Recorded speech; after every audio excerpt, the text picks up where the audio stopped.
Dans les transports, la grève pourrait être massive, notamment à la SNCF. Et cette mobilisation intervient dans un contexte politique particulier. Hier soir, je disais, les députés n'ont pas accordé leur confiance au gouvernement contraignant François Bayrou à quitter Matignon. Est-ce que cela change quelque chose à la mobilisation de demain? On en parle tout de suite avec Julien Trocaz du syndicat Sudrail. C'est parti pour l'entretien.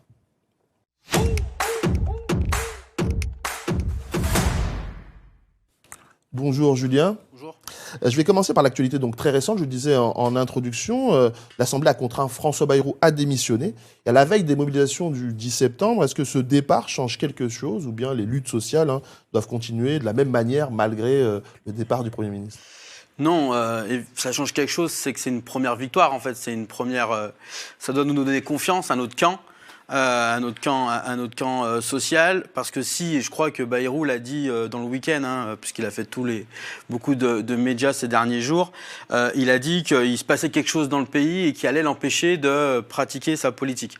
Donc évidemment, c'est l'occasion de se mettre encore plus massivement en grève.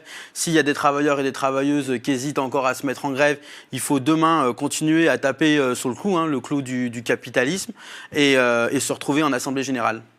Le syndicat Sudrail appelle à rejoindre, donc, vous disiez, le mouvement Bloquons tout. Pourquoi avoir choisi de soutenir cet appel citoyen, donc venu de la base? Qu'est-ce qui motive votre syndicat quand on sait que les autres syndicats ont choisi une autre date? Qu'est-ce qui fait que vous, Sudrail, vous avez, dès les premiers instants, été le premier syndicat à suivre ce mouvement? Dès la mi-août, suite à une consultation démocratique avec l'ensemble de nos syndicats Sudrail, dans le cadre du projet de syndicalisme qu'on porte, nous on veut un projet de transformation sociale, on veut changer la société. Évidemment, il nous a paru nécessaire de rentrer dans cette bataille face à cette régression sociale que le patronat et alors ex-gouvernement Bayrou, mais ça sera, il faudra réagir auprès s'il y a d'autres gouvernements qui arrivent. Donc il fallait dans la bataille. Après, on met pas en compétition le 10 ou le 18. Nous, on a dit évidemment la priorité pour lancer une dynamique forte. Il faut réussir le 10, et ce qu'on peut dire, c'est qu'il y aura des milliers de cheminots et cheminotes qui seront en grève demain, mais c'est une dynamique offensive, une mobilisation de masse qu'il faut lancer dans le pays. Et vous comprenez pourquoi les autres ont choisi une autre date que celle-là? Pourquoi vous n'êtes pas tous ralliés sur cette date du 10? Ce qu'on peut déjà dire, c'est que demain, l'unité, elle est quand même présente à la base dans beaucoup de départements. Que ce soit des unions départementales de la CGT, des unions départementales de Solidaires, mais même des équipes de FO, de la FSU vont se retrouver. Et ça, c'est fort. Quand c'est sur le terrain, la démocratie d'une lutte la plus forte, c'est quand on a des assemblées générales, des actions de terrain. Après, je le redis, il ne faut pas opposer le 10 et le 18. Évidemment, nous, on considère que le mouvement syndical devait être le 10. Il y en a certains qui n'ont pas fait le choix, mais il va falloir évidemment renforcer cette unité. Mais par contre, une unité syndicale qui serve aux intérêts de notre classe, une unité syndicale offensive, parce qu'aujourd'hui, on voit bien que les choses avancent très vite en fait. Et on est dans une séquence où on se rend compte que le mouvement social, dont le mouvement syndical fait partie, peut reprendre les choses en main. On a une fenêtre de tir pour exiger nos revendications sociales, écologiques, fiscales. Et donc vous, Sudrail, le 18 aussi, vous appelez à faire grève? Alors nous, on va faire un point avec nos syndicats dans quelques minutes. Puis en plus de ça, demain, on met des assemblées générales. On organise des assemblées générales. Donc on veut évidemment causer avec les grévistes demain dans les assemblées générales sur quelle perspective il y a. Alors entre le 10 et le 18, il peut y avoir des choses. Il faut continuer à aller voir les travailleurs et les travailleuses. Il faut continuer à parler de la grève, en fait, la nécessité de se mettre en grève. Et puis on parlera évidemment du 18. Et à quoi les usagers doivent s'attendre demain? Quel message vous avez à leur apporter? Alors ça, normalement, c'est le boulot de la direction de l'entreprise. Mais ce qu'ils nous disent, c'est qu'en termes de plan de transport, il y aura des perturbations fortes, même très fortes, sur le RER, dans les TER, dans les intercités aussi, un peu moins dans le TGV. Mais demain, il y aura des milliers de cheminots et cheminotes qui vont cesser le travail. Et nous, on les appelle à se retrouver dans les assemblées générales. Le cœur du mouvement, c'est la contestation du plan d'austérité de François Bayrou, avec des coupes massives dans les retraites, les prestations sociales et même la suppression de jours fériés, c'est ce qui était prévu. Qu'est-ce qui est pour vous le plus inacceptable dans ce plan d'austérité? Moi, je pense, ou on pense que c'est la goutte d'eau qui a fait déborder le vase, en fait, les annonces du 15 juillet. Parce qu'on voit bien que, par exemple, le sujet des retraites revient dans les débats, dans les assemblées générales. Il ne faut pas oublier, évidemment, par exemple, la révolte sur la loi du plomb. Il y a aussi toutes les mobilisations au soutien pour le peuple palestinien. Enfin, tout, on va dire, ce mouvement social, évidemment, avance depuis plusieurs mois avec un même fond, une injustice, un manque de répartition des richesses. Enfin voilà, c'est le système capitaliste qui est au bord de l'explosion. Et donc c'est ça, et c'est là où on se retrouve, et c'est pour ça que nous on parle de coup d'accélérateur en fait dans cette séquence, qu'il faut évidemment ne pas louper, et tous et toutes être ensemble. Et en fait, c'est des histoires de classe. Enfin, c'est une guerre de classe que nos ennemis sont en train de nous redéfier, et il faut que cette fois-ci on gagne. Au-delà des salaires, des conditions de travail, est-ce que vous défendez aussi l'idée d'un service public ferroviaire menacé par justement cette logique d'austérité? Bien sûr, et on arrive à faire le lien, c'est que le budget de Bayrou, par exemple, évidemment, il ne changeait pas le budget des transports. Je vais vous donner 2 chiffres. Par exemple, il nous manque par an 3 milliards d'euros pour le ferroviaire, pour arrêter de fermer ces lignes vitales, qu'on peut appeler des petites lignes, qui abandonnent des territoires. Et à côté de ça, eh bien, on voit bien, par exemple, les bénéfices des concessions d'autoroutes, elles sont de 4,4 milliards. Donc nous, il nous manque dans le ferroviaire 3 milliards, alors qu'on a toujours les mêmes, les grands groupes du BTP, Vinci, Eiffage, qui font chaque année 4,4 milliards de dividendes. Donc ça aussi, c'est une question de répartition des richesses, mais aussi de services publics ferroviaires et aussi d'abandon. Enfin, nous, on dit aussi, on est très attaché à ça parce que quand on lutte pour maintenir ces lignes vitales, on combat aussi l'extrême droite. Parce que l'extrême droite fait son terreau sur cette désespérance sociale, cet abandon des services publics. Donc à la fois, on combat l'extrême droite et évidemment, il faut sauvegarder un service public ferroviaire de qualité. Certains disent que les syndicats surfent en fait sur la colère citoyenne plutôt que de l'organiser. Qu'est-ce que vous répondez à ceux qui peuvent dire ça? Justement, est-ce que aujourd'hui les syndicats arrivent malgré tout à organiser la colère du peuple?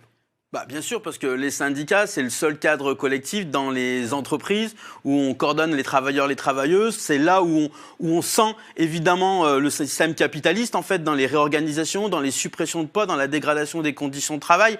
Donc le mouvement syndical, il a toute sa place dans le mouvement social. Et en plus, on bloque tout, mais pour on bloquer tout, les meilleures armes pour les travailleurs et travailleuses, c'est la grève, en fait. Parce que, évidemment, demain, d'être en grève, ça nous permet d'être dans des actions de blocage, ça permet de nous retrouver dans des assemblées générales, d'aller dans des manifestations et participer à des agoras ou des AG de quartier ou interprofessionnels.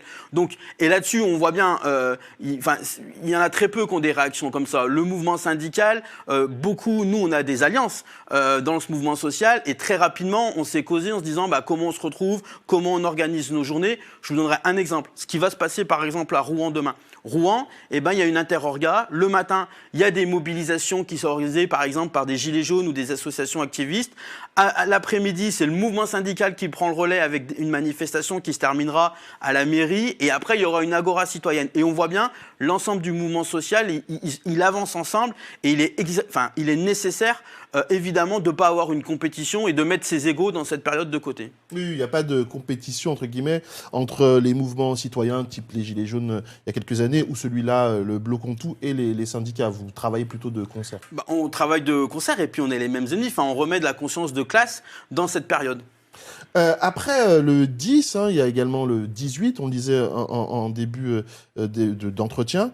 Est-ce que vous pensez que justement la mobilisation sera peut-être plus large, et est-ce que vous souhaitez que le 10 soit le point de départ d'une mobilisation qui sera plus large après le 18? Le point de départ, il est là. Le point de départ, il est demain, mais le point de départ, il a déjà lieu, en fait, même on peut dire, il y a quelques semaines. Et je le répète, si Bayrou est tombé avec son gouvernement, ce n'est pas pour rien. Il l'a dit lui-même, il est tombé parce qu'il avait vu qu'il y avait une mobilisation qui se lançait et il ne pouvait pas faire ça de politique. Demain, c'est déjà un succès. Il faut évidemment se retrouver pour se redonner confiance, et la perspective du 18 fait une partie de cette perspective. Mais il y aura des choses entre le 10 et le 18. On a une mobilisation massive. Alors il y aura la fête de l'UMA, mais pas que. Déjà, on va se retrouver aussi un peu notre camp là-bas, mais il va y avoir des choses qui se passent. Donc de toute façon, ce qui est sûr, c'est que c'est une mobilisation d'ampleur. C'est une mobilisation d'ampleur.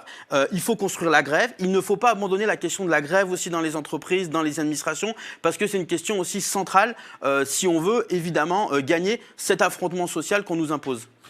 Qu'est-ce qui fait, selon vous, que cette fois-ci, ce n'est pas passé, que les citoyens ont décidé de se mobiliser, parce que depuis les Gilets jaunes, il y a eu différentes réformes qui sont passées, et les citoyens se sont mobilisés plus ou moins fortement, notamment au moment de la réforme des retraites. Mais là, on a le sentiment que cette fois-ci, il y a un mouvement plus général de « ça ne passera pas ». Bien sûr. Alors après, moi, j'ai du mal parce des fois, on fait une différence entre les citoyens et citoyennes et les travailleurs et les travailleuses. Et c'est quand même les mêmes personnes. Enfin, on essaye. Mais ça, c'est un peu, même nous, des fois, on a des difficultés. Mais en fait, moi, je pense qu'il faut remettre vraiment des questions de classe, en fait. Et tout le monde, ça soit dans des luttes écologiques. Nous, par exemple, on travaille beaucoup avec la déroute des routes. C'est avec des collectifs qui se battent pour des projets autoroutiers et qui voient bien que c'est une injustice qui est en train de se passer. On parlait aussi des mouvements écologiques. Évidemment, de tous les salariés qui, par exemple, leur salaire n'augmente pas, et on dit toujours que c'est toujours les mêmes qui vont trinquer. Enfin, il y a ça qui ressort, en fait. Et donc, évidemment, moi, je pense qu'il y a un mouvement, et c'est les graines qui ont été faites ces derniers mois, dernières années. Quand je redis qu'on recause du mouvement des retraites, ce n'est pas rien, en fait. Alors, OK, on a perdu en 2023, mais là, ça peut être une revanche. On peut se venger sur le gouvernement. Alors, il y en a un qui reste, c'est Macron, parce qu'il a été très autoritaire et il n'a pas écouté des milliers de citoyens et citoyennes qui s'opposaient à cette réforme.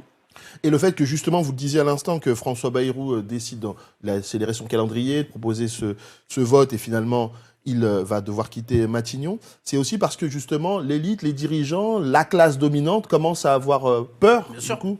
Bien sûr qu'elle a peur. Et elle a peur, et là, on voit quand elle a peur, alors elle parle de quoi? Elle parle de matraque policière demain. On voit bien le matraquage aussi médiatique, hormis ici, qu'on peut avoir. Évidemment qu'elle a peur. Donc ça doit nous renforcer aussi que dans cette lutte des classes qu'il y a, on a déjà de l'avance, en fait. On a déjà tapé dans un coin, et là, il faut continuer, il ne faut rien lâcher. Et plus largement, vous pensez que justement cette rentrée sociale-là peut s'ouvrir sur un cycle de mobilisation interprofessionnelle, donc les travailleurs, les citoyens, mais tout le monde. En gros, que là, on est peut-être parti vers quelque chose qui pourrait durer.